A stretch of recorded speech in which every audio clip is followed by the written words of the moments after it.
Hello বন্ধুরা, সবাইকে শীতকালের অনেক অনেক শুভেচ্ছা।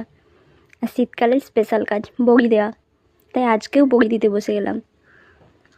আগে এই রকম বড়িগুলো বাটির মধ্যে কলাই বাটা নিয়ে হাত দিয়ে দেওয়া হতো, তখন অনেক সময় যেত, কিন্তু এখন তাড়াতাড়ি দেওয়া হয়। এই তেলের প্যাকেটে একটু কেটে দিয়ে তাতে একটা সসের বোতলের মুখটাও ভালো করে কেটে ধুয়ে পরিষ্কার করে ওই গার্ডার দিয়ে আটকে দিয়েছি। এবার খুব তাড়াতাড়ি বড়ি দেওয়া হচ্ছে, হাতের থেকে খুব ফাস্ট ফাস্ট দেওয়া হয়। দেখতে দেখতে অনেকগুলো বড়ি দেওয়া হয়ে গেছে। এই যে আমার শাশুড়ি মা ফেটিয়ে দিচ্ছে কলাই, বাটাগুলো ফেটিয়ে দিচ্ছে, আর আমি তাড়াতাড়ি করে বড়ি দিচ্ছি।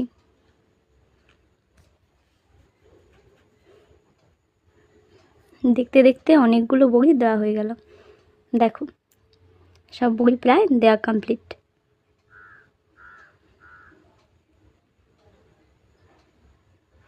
কেমন হয়েছে বলো? Thank you.